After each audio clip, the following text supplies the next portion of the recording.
जगन्नाथ हर हर शंभु। आज आपको स्वागत करुच्ची आमर चैनल डिवाइन टू कड़िया को। आज आम आलोचना करवा नवपत्रिका विषय रे सब कथा। नवपत्रिका बिना जानी कि आमर दुर्गा पूजा असंपूर्ण रही थाए। तेणु चलतु आज आम जाना नवपत्रिका कौन। शारदीय दुर्गा पूजार गोटे गुरुत्वपूर्ण अनुष्ठान होउची नवपत्रिका प्रवेश। यह अनुष्ठित हुए आश्विन मासर शुक्ल पक्ष सप्तमी तिथि। एथिरे सप्तमी ठारू नवमी पर्यंत 3 दिन धरी 9 जातिर उद्भिद बा वृक्षर सपत्र शाखा द्वारा गोटे मूर्ति निर्माण करा जाए एवं सही मूर्ति को दुर्गा रूपे पूजा करा जाए। एही 9टी उद्भिद बा वृक्षर सपत्र शाखा हेउची कदली, सारू, हलदी, अशोक, डालिंब, बेल, जयंती, माणसारू और धान। एणु यह नवपत्रिका भाव में कथित हुए।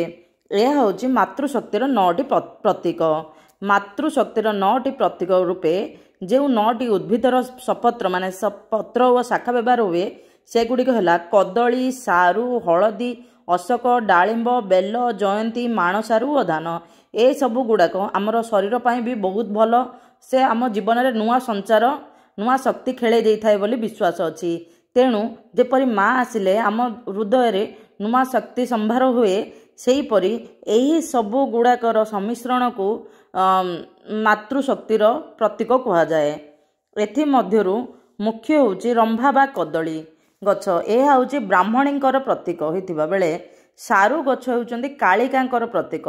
हलदी गछ होउची दुर्गा मांकर प्रतीक।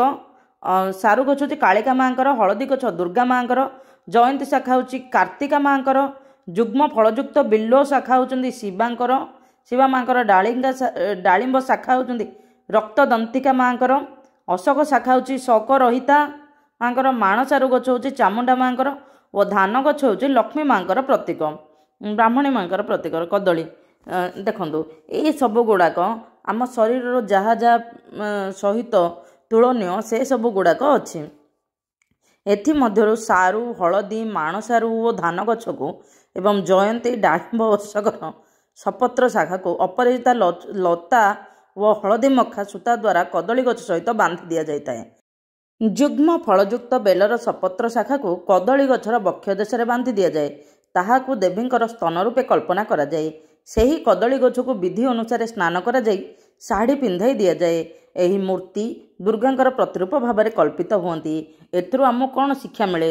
आमे जो पृथ्वी रे रहुचंती जहाँ खाद्य वस्त्र खाऊचंदी माँ को शरीर ही आमे खाऊचंदी। तेणु से माँ होउचंदी जगत जननी, से होउचंदी सर्वंसवा, से होउचंदी आमर आमको पालनकारिणी।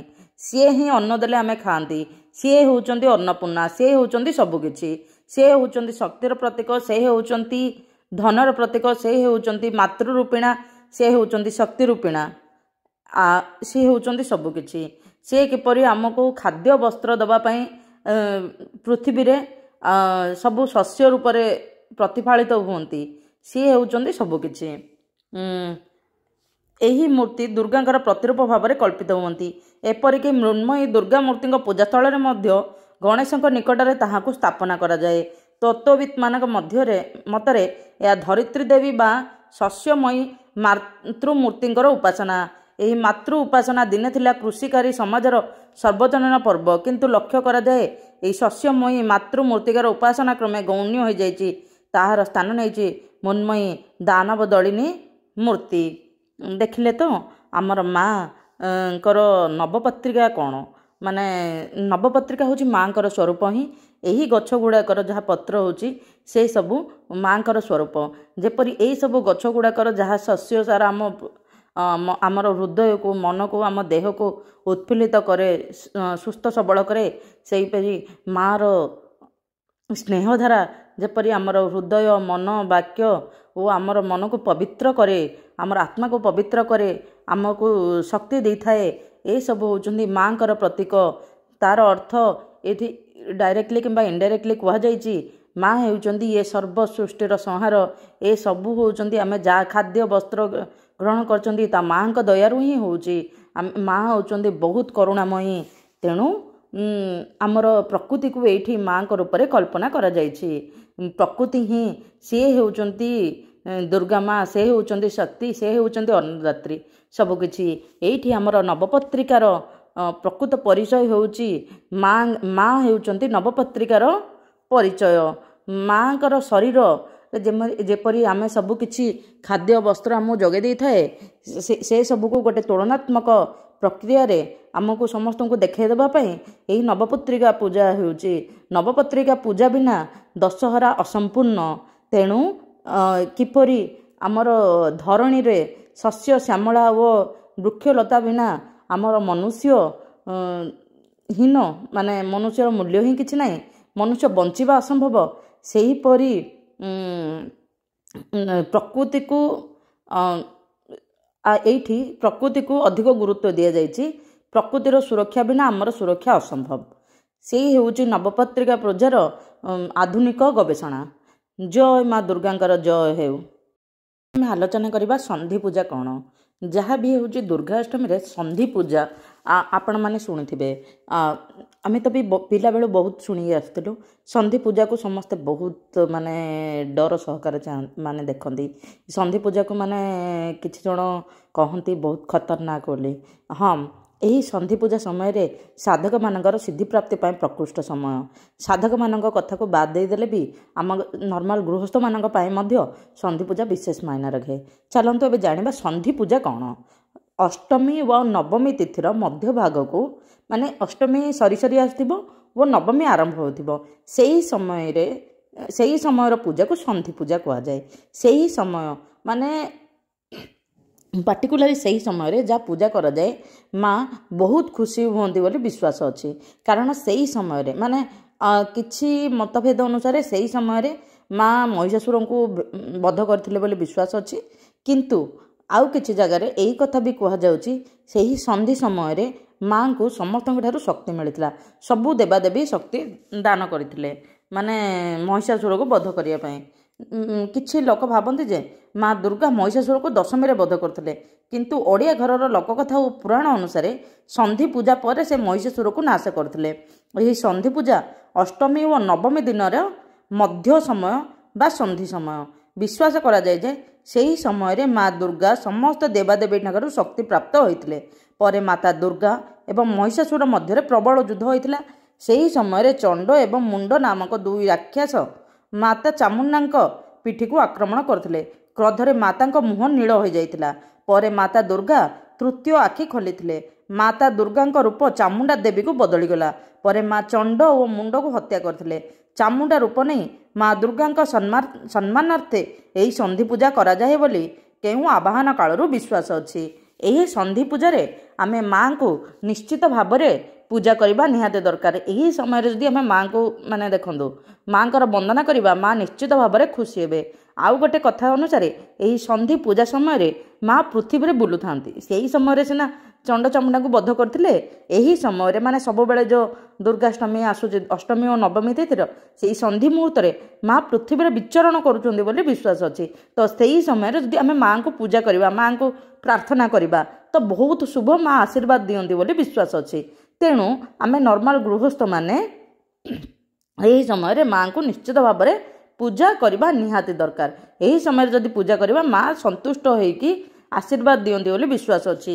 ଏହି ସମୟରେ ସନ୍ଧି ପୂଜାରେ ମାନେ ଯେଉଁଠି ମଣ୍ଡପ ହୋଇଥାଏ ମନ୍ଦିର ଗୁଡ଼ାକରେ 108 ଦୀପ, 108 ପଦ୍ମଫୁଲ, 108 ବେଲପତ୍ର ମାଙ୍କ ନିକଟରେ ଲାଗି କରାଯାଏ। ଏହା ବ୍ୟତୀତ ଅନ୍ୟାନ୍ୟ ଫଳ, ପୁଷ୍ପ ସହ ଅଳଙ୍କାର ମଧ୍ୟ ମା ଦୁର୍ଗାଙ୍କୁ ଅର୍ପଣ କରାଯାଏ। କିନ୍ତୁ ଯଦି ଆମେ ଘରେ କରୁଛେ, ଯଦି ଏସବୁ ଦିଆଯାଇପାରିବନି, ଆପଣ ଗୋଟିଏ ବି ଦୀପ ଲଗେଇକି ମାଙ୍କୁ ପ୍ରାର୍ଥନା କରିବେ। ଏଟଲିଷ୍ଟ କିଛି ବି ନ ଲଗେଇଲେ, ଆପଣ ହଷ୍ଟେଲରେ ରହୁଛନ୍ତି, କିଛି ବି ମାଙ୍କ ପାଖରେ ବସିଯାଆନ୍ତୁ। ନହେଲେ ଆପଣ କେଉଁଠି ଯାତ୍ରା କରୁଛନ୍ତି, କିଛି ବି ମାଙ୍କ ନାମ ଟିକେ ଧ୍ୟାନ କରିଦିଅନ୍ତୁ ଏହି ସନ୍ଧି ସମୟରେ। ବାସ୍, ମା ନିଶ୍ଚିତ ଭାବରେ ପ୍ରସନ୍ନ ହୋଇଯିବେ।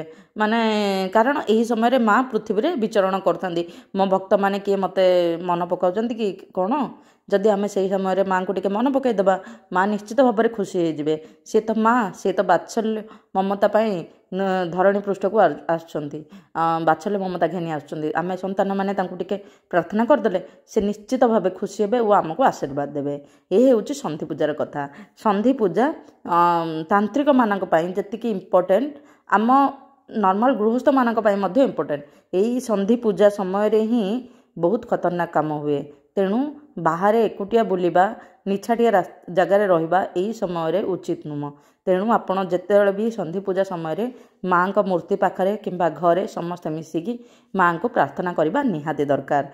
माँ निश्चित भाव में आशीर्वाद देबे। यह होउछि माने संधि पूजार कथा। यही वर्ष अष्टमी तिथि 2 दिन पड़ुचे 10 और 11 तारीख 10 अक्टोबर 11 अक्टोबर 11 अक्टोबर दिन आप पूजा करबा निहाती दरकार। 11 अक्टोबर दिन सकाळ 7:45 रु 7:47 एमती 8:45 समय मध्य संधि समय रोचे। यही समय आप निश्चित भाव शज्या त्याग करी माँ को आराधना निश्चित भाव में करेंगे। देखु आपणकर पर आशीर्वाद निश्चित भाव में बर्षिज। समस्ते आम चेष्टा करवा दरकार यही समय उठिकी पूजा करवा। एबे आम आलोचना करवा बिल्व बरण नीति कौन। विश्वास अच्छी मूलाष्टमी दिन माँ स्वर्गरु आसी आमर बेल गछ मूल अवस्थान करती। से जितेबले माने जो माने नवरात्रि रे आरंभ कर देइचंदी सेमान तो भल कथा, किंतु किछि लोक षष्ठी सप्तमी ठारू भी आरंभ करती। आउ पूजा मंडप गुड़ाक षष्ठी दिन जाइकी बिल्व बरण नीति अवलंबन करती। माने माँ को बरण करके आणती पूजा मंडप को।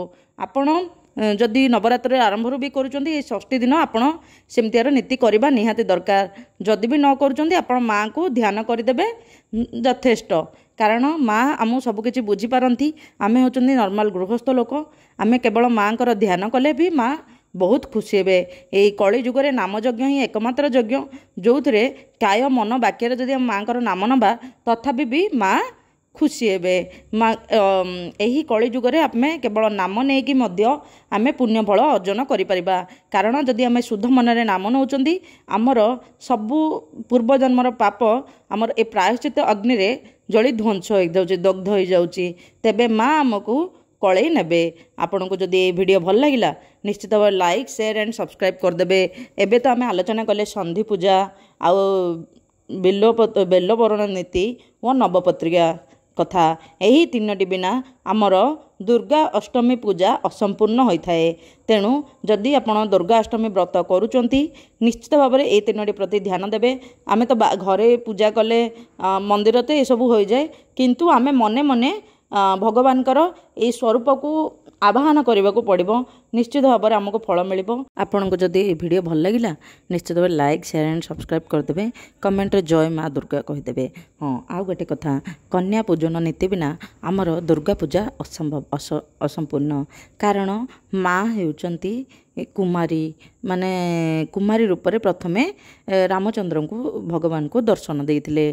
तेणु आम जेते पारिबा कुमारी माननकु एही समय आम सम्मान दबा, निज साध्य मते सेमानकु भजन कराइबा और सेमानकु भगवान को स्वरूप बोली विश्वास करिबा। आज नाही सबु बेले कुमारी माननकु भगवान को स्वरूप भाबिबा दरकार। कारण से माने होउचंदी फ्यूचर जनरेशन रो फाउंडेशन। सेमानकु जदि भलो शिक्षा स्वास्थ्य और खाद्य दि जाए आमर देश निश्चित भाव में आगे जीव।